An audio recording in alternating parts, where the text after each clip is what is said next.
Greetings, friends. What I'm going to do with this video is offer just a little bit of supplemental material to Chapter 2, maybe put some stuff into context, add some information that maybe is not in the book, so hopefully you gain a greater understanding of what's going on, and make sure that some points are reinforced. So the first thing I want to get across is that the Revolutionary War and American independence was not an inevitability. It was very much evitable. It did not need to happen. All right? A lot of the colonists were perfectly happy being British. They considered themselves part of England, and things were going well for them.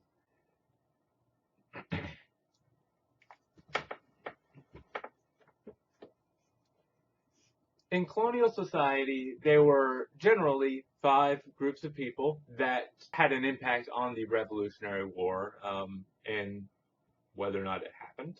And those groups can be divided into the colonial elites and the colonial not elites.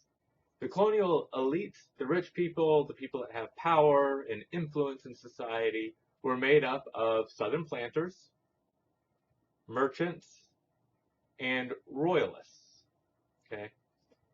The not so elites are your small-time farmers, your small-time shopkeepers, your blacksmiths, people that own like a little bakery down the street, things like that. Up until the Revolutionary War, America stayed loyal to England because the alliance between the 3 people in the elite category, the 3 groups in the elite category, royalists, southern planters, and merchants, they were more powerful, more numerous, had more sway over the colonies than did the laborers, shopkeepers, small farmers, things like that. There was generally this revolutionary, sort of radical strain throughout the colonies that wanted to break away from England. England's all the way across the Atlantic Ocean. They don't understand the problems in America. A lot of people had come over from England to escape religious persecution, for example. Of course, side note, when they got here, they established their own brand of religious tyranny. The early American history is very religiously bloody, which is part of the reason why we have separation of church and state. Especially Thomas Jefferson was really adamant about that. He's got a lot of really interesting writings on the subject. Side note over. But there was not enough of that radical strain through the colonies to cause the independence. Things started to change, though, with what in America is known as the French and Indian War. In Europe, it's known as the 7 Years' War. If you haven't noticed, war is expensive. The French and Indian War was very expensive to England. They also spent a lot of money in America defending the American colonists from the French and the Indians. Thus, the reason it's called the French and Indian War here. Britain did this despite not receiving a lot of tax revenue from America. America was not paying for its own defense. The colonists had a bit of a free ride for a long time. They were accepting their handouts from England and enjoying it. England comes along and says, we just spent a lot of money defending your colonies. We think you should chip in to help in your own defense. Let's place some taxes on you. The situation is, though, when you've gone a long time without having some of these taxes, and then people start to put taxes on you, it feels a bit rough. Let's take the Stamp Act, for example. It's one thing if that tax was already in place and they just raised it by 10%. It's a totally different thing if it never existed before, and then they create it to put the tax on you. That causes people to freak out a little bit more. So we got the Stamp Act and the Sugar Act, which were meant to raise money for England to defend the colonies. Americans, or the English colonists, were not super fans of this. They had some boycotts, some riots, destroyed some property, and England, in a lot of cases, sort of relented and was like, sorry, dudes, I didn't know you'd be so upset about paying for your own defense. So England, lessens or repeals some of these acts, works with the American colonists. However, these events are increasing that radical strain, and you start to have a little bit of a breakup of that elite alliance between the merchants, the small farmer, the southern farmer, big plantation owner people, and the royalists. You start to see a breakup of that alliance. The straw that breaks the camel's back, I'd say a combination of two things. The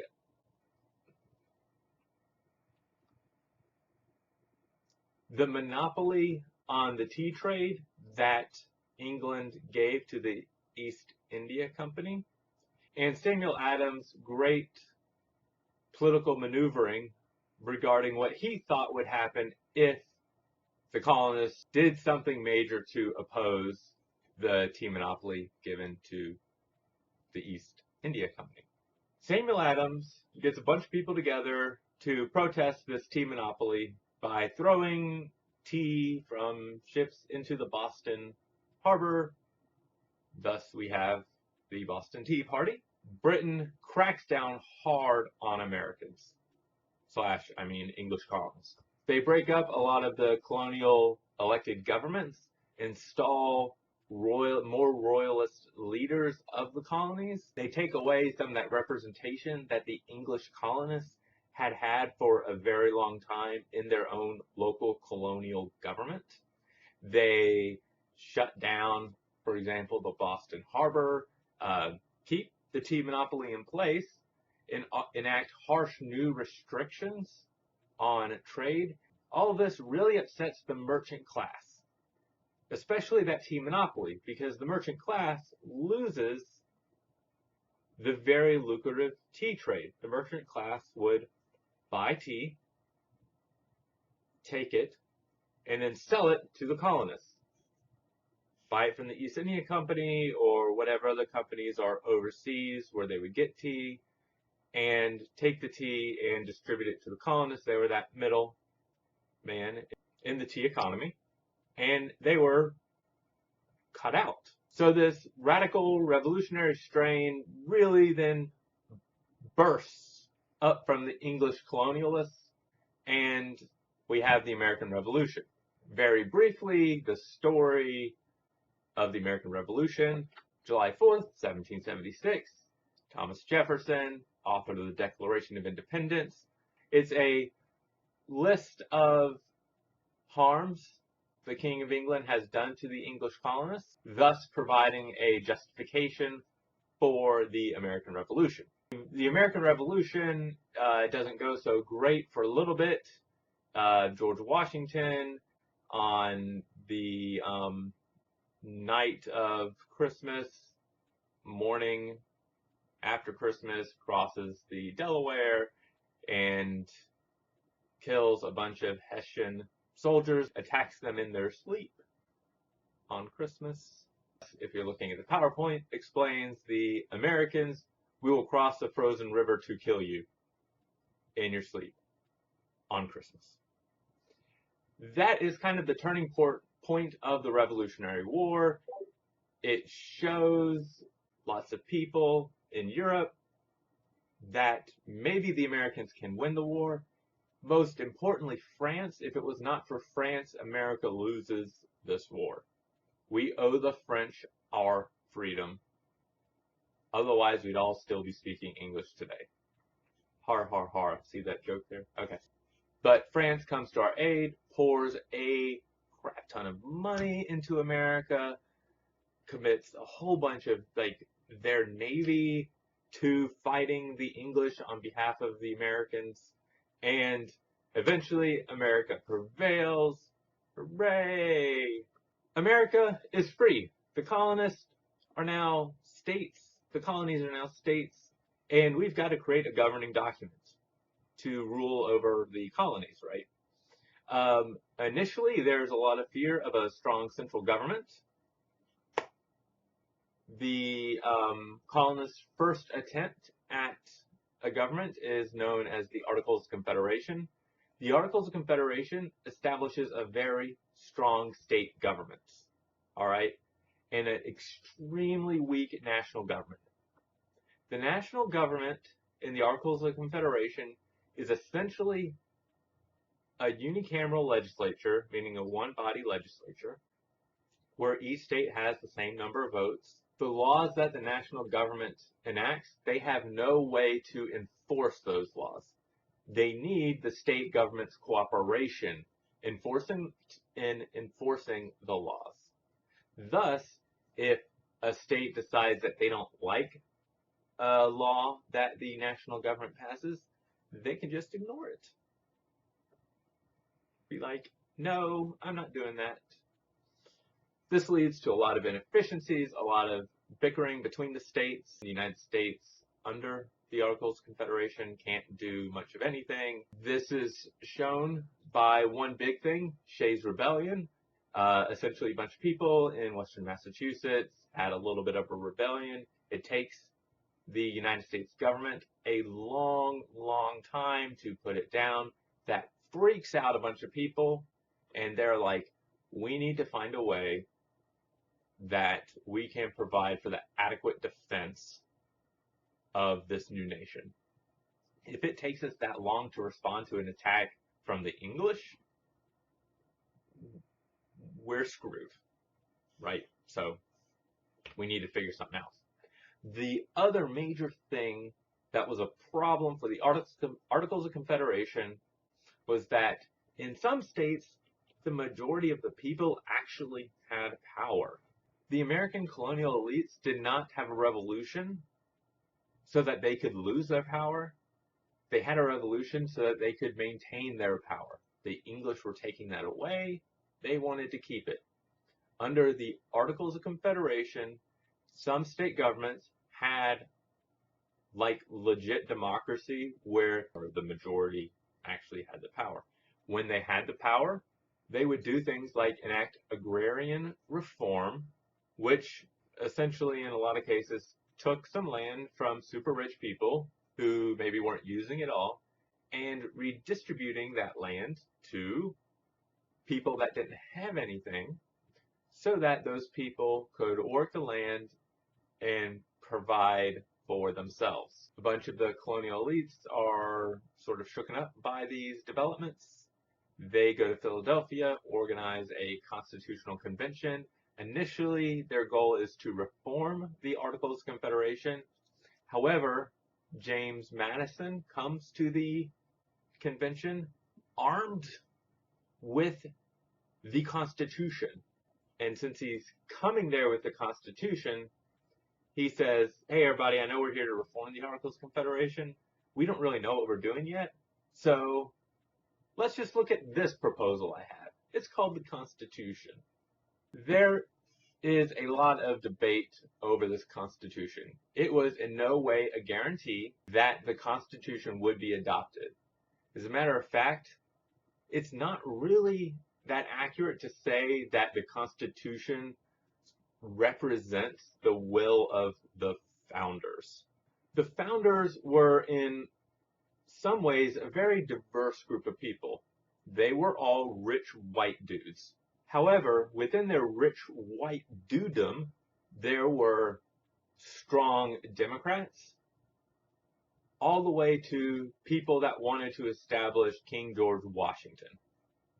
There were evangelicals who felt that if the Constitution did not have references to Jesus every third word, the government would collapse. There were also, on the other end, deists who more or less accepted the idea that there might be, probably was, some type of creator that put the universe into existence and hasn't done anything since then. They felt like, and lots of others, a constitution founded on Christianity would be a very bad thing. They looked at all the governments in Europe that were founded or had an official religion that established themselves as some type of Christian nation, and saw the bloodshed that had happened from that, and looked at the bloodshed that had happened within the American colonies when we had colonies that had a colonial religion, and we're like, we don't want any of this. There were slave owners at the convention that fought strongly to have slavery in the Constitution, and there were people that felt slavery was a super evil, abolitionists. So we have lots of diversity here. People on very strong ends of different spectrums, and people occupying all the spaces in between.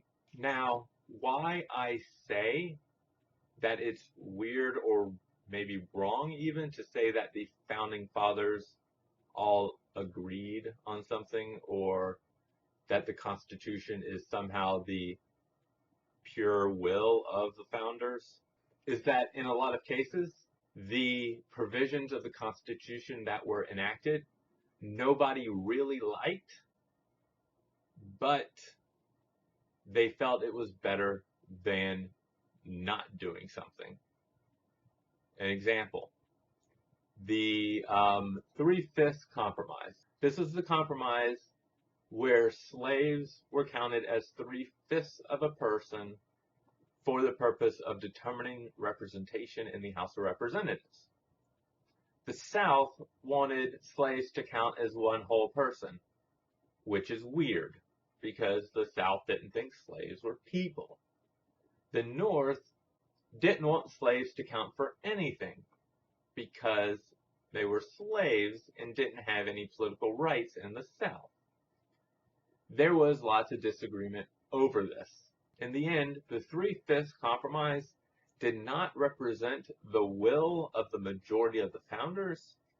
However, the founders saw it as the only / best option that nobody liked. They felt like in the end they had two options. One, 3/5 compromise. Option two, disband the nation and divide into 13 independent countries. 13 independent countries was seen as kind of the worst outcome because the colonies / states at this point could not defend themselves against outside enemies. They needed to be united. The convention nearly broke up over this issue. We became this close to being not the United States of America, but the country of North Carolina, the country of Maryland, the country of Pennsylvania. But in the end, the founders pinched their nose, they holded their nose, and they voted for the 3/5 compromise. Cool. The other super big issue was over the national legislature. Generally, national legislatures have just one body. All right, there's just a national government that has a national legislature that passes laws, and people just elect people to that one body. There was argument, though, whether or not the national legislature should be comprised of representatives based on the population of a state, or if each state should get the same number of representatives. So should it be in some ways one state, one vote, or should it be Virginia has the most people in the country, so it gets the most number of votes in the national legislature? Bitter disagreement over this. Again, the Constitutional Convention almost collapses. We almost became 13 independent states over this one issue. We have the New Jersey plan, which argued for the more or less one state, one vote national legislative body. We have the Virginia plan, which argued for the representation in the national legislature based upon population. I want y'all to think about this issue. All right, for a forum post, In today's America, do you think that each state should get the same number of votes in the national body, the national legislature? Or should we have a system of representation in that legislature based upon the population?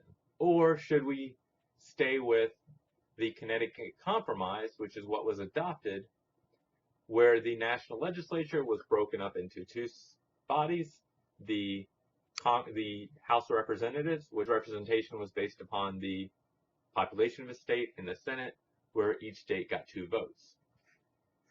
The reason why I asked this question is because in the late 1700s, each state really saw themselves as a state first and then a member of the United States of America. They didn't necessarily view themselves as Americans. They were North Carolinians first, and then second, Americans. That's why there was so much desire for each state to maintain or to have a lot of independence, because in the political culture at the time, there wasn't really this idea of Americans or this American nationality. That really didn't come about until Teddy Roosevelt in the early 1900s. Like, that's when that idea of nationalism really took off. Today, I think we all view ourselves as Americans. We view ourselves as Americans first. That political culture has changed, and I'm wondering if the political culture has changed so much that we view ourselves as Americans and not necessarily members of our own state first. Does it make sense for us to continue to have a legislative body that continues this tradition of a political culture where there is extremely strong state sovereignty, this legislative body that grew up out of this idea that we were not a single people, that we were not Americans? I think that's an interesting question. I'll be asking it in the forum because, yay. Okay, we get the Connecticut Compromise. Nobody likes it. That's not true. Connecticut likes it, I guess. A majority of the founders don't like it.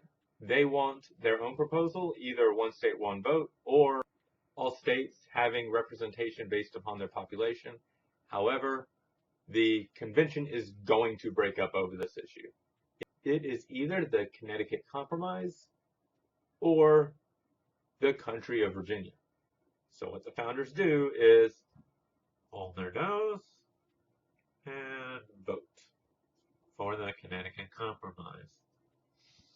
So guess what? Out of the Constitutional Convention comes the Constitution, which then goes to the states to be ratified.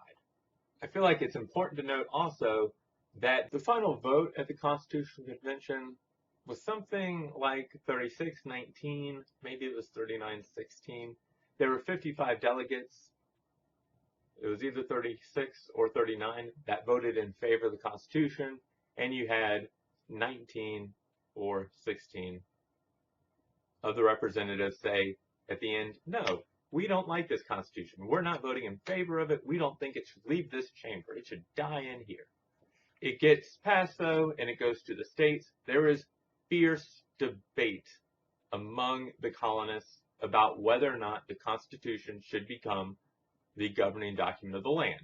You have the Federalists on one side that pushed for the ratification of the Constitution. You have the Anti-Federalists at the other side that felt the Constitution gave too much power to the federal government. In general, we can say that the Federalists feared the tyranny of the majority, and the Anti-Federalists feared a tyranny of the elites. The Constitution is not going to get ratified by the states. Okay, it doesn't have the votes. There needs to be yet another compromise put in place to be able to get enough of the states to sign on to the Constitution. That final agreement is the first 10 amendments to the Constitution, known as the Bill of Rights. There's one more thing I want to discuss about the philosophy behind the Constitution. And I think this philosophy, in some ways, explains a lot of what frustrates Americans about Congress itself, about the gridlock in Congress. Today in America, while roughly 49% of the people approve of the job Obama is doing, 16%, only 16% approve of the job Congress is doing. 80% disapprove, 4% have no opinion. Here's what the Congress was set up to do. Set up, in a lot of ways, to be slow. To be slow to represent the majority opinion in the country. Slow to enact change. Slow to go with the changing trends or opinions in the population. Here's how it does this. So the House of Representatives, today at least, it didn't at the time, but today it has 435 members. Every 2 years, all 435 of those people are up for election. This means that every 2 years, the will of the people, if it changes, can be fully represented in the House of Representatives. It's the House of the People, also known as the lower house. If that gives you any idea how people view the people. It can be subject to the swings and emotion of the masses. The Senate, though, is designed to be a more deliberative body. A body that can protect, if you want to call it that, against the changing opinion of the people. One of the main ways it achieves this is that today, while the Senate has 100 members in it, only a third of them are up for election any given year. That means, let's say, today we Americans undergo a radical change in our desires, our political desires. We've got an election in 11 months where we can make the Congress representative of our changing views. Now what's going to happen is the House of Representatives will look like our new views. The Senate, though, will have a majority of its people, as a matter of fact, a supermajority of its members that still represent the old America. Only 33 of the senators will represent the new America, what the new opinions are that took hold today. This means the Senate can sort of block the changing emotions of the American people.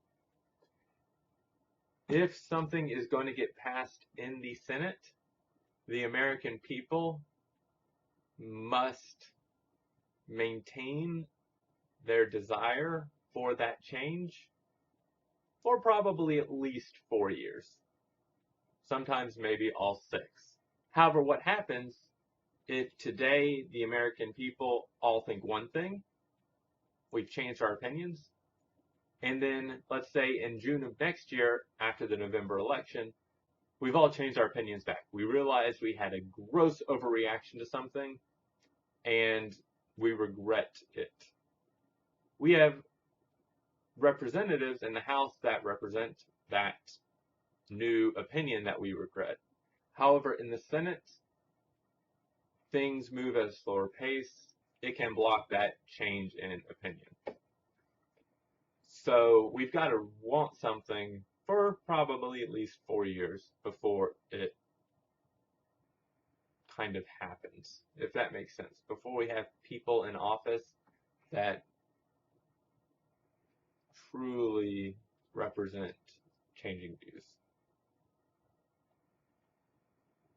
Cool? Does that make sense? That's a more difficult concept, I think, to get. But hopefully that helps. Okie